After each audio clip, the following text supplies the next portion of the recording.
Welcome to 5 Minutes with Gray Hair Dave. You're going to notice the guy in the picture's got gray hair. He's got glasses. He's got a gray beard. Guess what? So do I. So I even have a green shirt now that's the same color green as the shirt that he's wearing, and it's got my logo on it, which is really cool. I think it looks great on that green shirt. Anyways, folks, this is a retake of today's podcast. I was editing, and gray haired Dave made a big mistake. And somehow that file just went away. I have tried for the last bit to bring it back because there were some fun times in there. But I'm going to try and recreate it.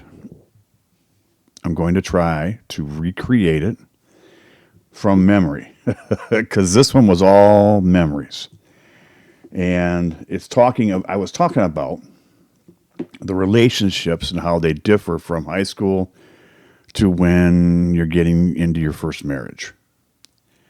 Now, I talked about this girl that I was dating in high school for a long time. She was the love of my life, should have been the love of my life. I made mistakes. I goofed up. And I broke up. We got back together once, and then we broke up again. And then the second time I went back, she said no. She's a smart girl. And this is one of the things that I was talking about. My parents loved her. My grandparents loved her. My brothers loved her. My friends loved her. I loved her. I goofed up. And I tell you what. My one grandmother said to me one day, we were talking at dinner. She goes, "You going to marry that girl, Dave?" I go, "Grandma, I'm still in high school. I was still a senior at the time." And she goes, "So? You can start making plans now." I go, "I think I'm a little young. I gotta get out there and start making something of my life." Well, boy, when I broke up, it was tense for a while around my house. And, oh, goodness, my parents were not happy with me.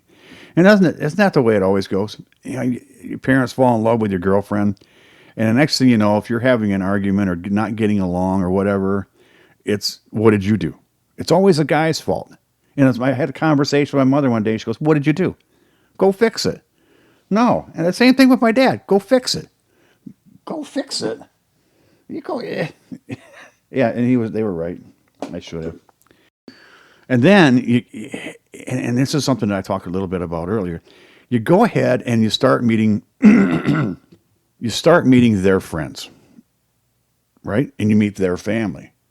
Well, their family liked me. I liked them. She had a great sister. She had a couple of great brothers. Her mom and dad were fantastic, and I goofed that one up. But I met her friends, and I met her friends' boyfriends or whoever they were dating at the time. And this is something I talked about earlier too. And then you get to meet when you start meeting the other, your girlfriend's boyfriends, and you find out that you really like hanging out with the girlfriend's boyfriend, but not the girlfriend or the girlfriend's girlfriend.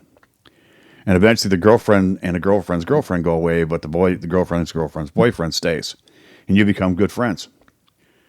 Try and figure that out. And then you become friends of the girlfriend's boyfriend's friends. And it just gets deeper and deeper. Don't go into it. It'll give you a headache. It already gave me one.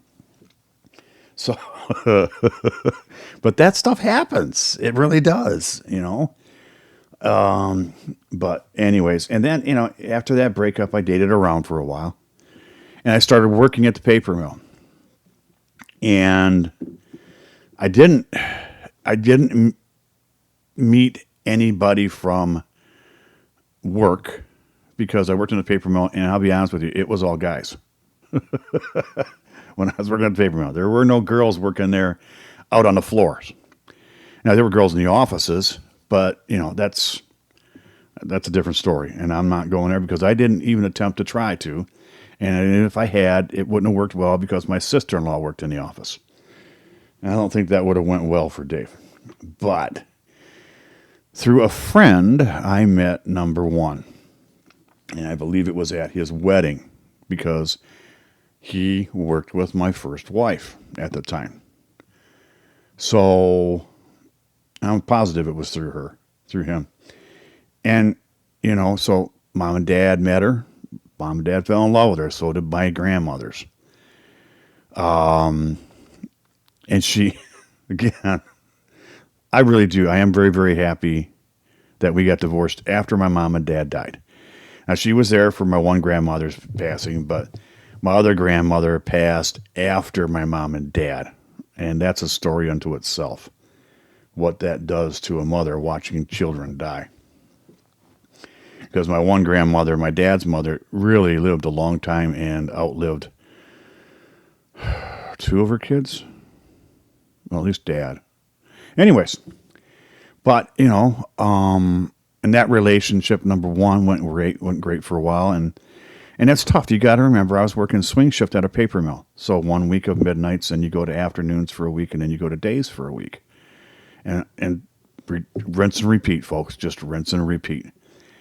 And that's rough on a marriage. But when I went to college and then started working for the airlines after I retired from the paper mill, it was a different scenario. When you're the low man on a totem pole, you don't get good shifts anymore. You don't get that day shift. You don't get that, 8 to 4:30 shift. You get the 2, 3, 4 o'clock in the afternoon shifts till close.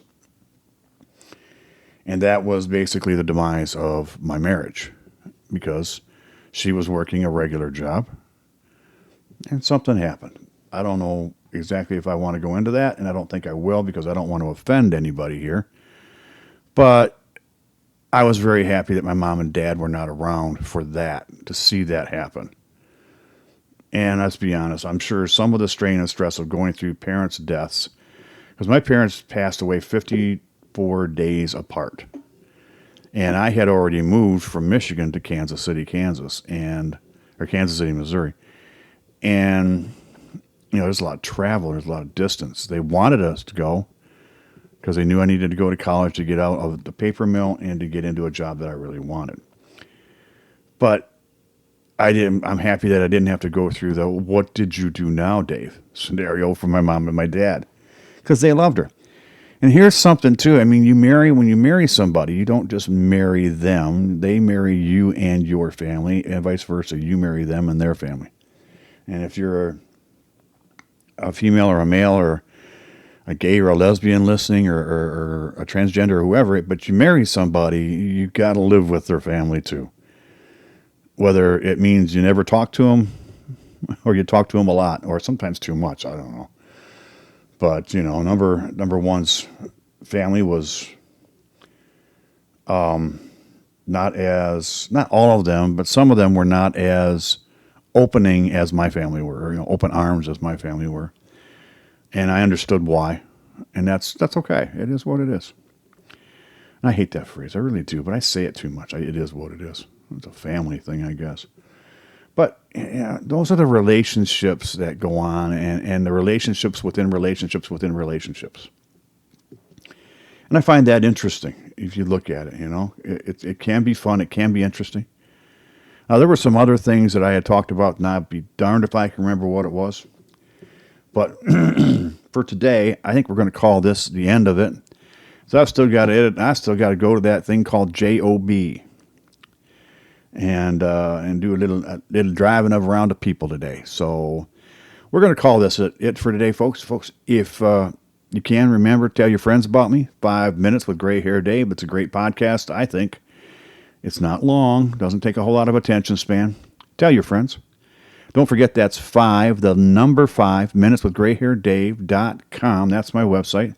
If you want to leave me a message, there's a microphone down the bottom right-hand corner. Please click on that. All you got to do is put in your email address and then click enter, and you can start recording. Or you can go to the contact page, leave me an email and a comment. I'm not going to sell your email list, your email address, folks. I'm just not. That's not who I am. Now, I may advertise to you something else I might be doing or whatever, or I may ask you for an address or a post office address so that I can send you some bling, as it were. I've got some keychains and some stickers I could send you, and I've got a T-shirt if you wanted to contribute to the cause here.